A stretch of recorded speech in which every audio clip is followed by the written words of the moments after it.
खुदावंद यीशु मसीह में आपकी सलामती हो।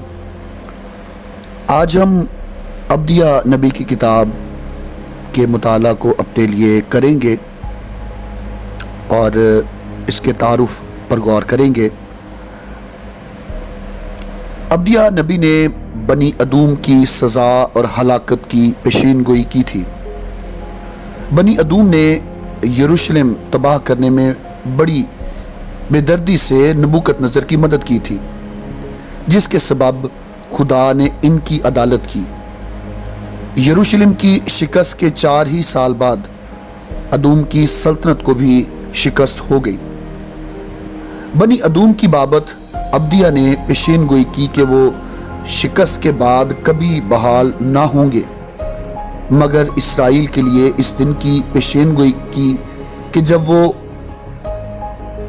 मुकद्दस होगा और याकूब का घराना अपनी मिरास पर काबिज होगा। आम ख्याल है कि अब्दिया ने यहूदा के आखिरी बादशाह सिदकिया के दौर में नबूवत की थी और इस मुख्तसर किताब की मरकजी आयात 1-4 हो सकती हैं। बनी अदूम को हमेशा ही से यहूदियों से नफरत रही थी।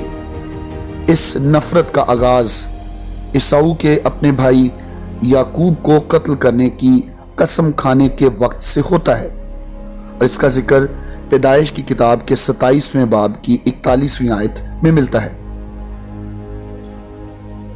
अब्दिया ने पेशीन गोई की कि अदूमियों की मगरूर कौम हमेशा के लिए नीस्त कर दी जाएगी, मगर बनी इसराइल को बहाल किया जाएगा।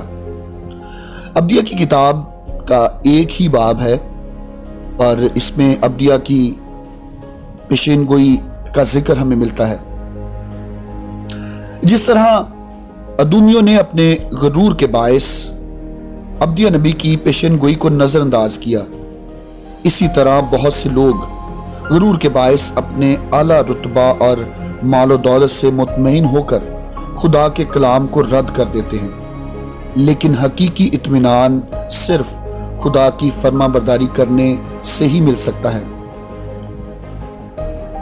तिमोथियस का पहला खत उसका 6वां बाब और उसकी 7वीं आयत में लिखा है, इस मौजूदा जहान के दौलतमंदों को हुक्म दे कि मगरूर ना हो और नापायदार दौलत पर नहीं बल्कि खुदा पर उम्मीद रखें, जो हमें लुत्फ उठाने के लिए सब चीजें अफराद से देता है। आज के मुताला में जो खास सबक अब्दिया की किताब में से हमारे सीखने के लिए है वो ये कि अपने आप पर भरोसा करने की बजाय अगर हम सच्चे दिल से खुदा पर भरोसा करें तो कभी गरूर में आने की आजमाइश में नहीं पड़ेंगे। आमीन।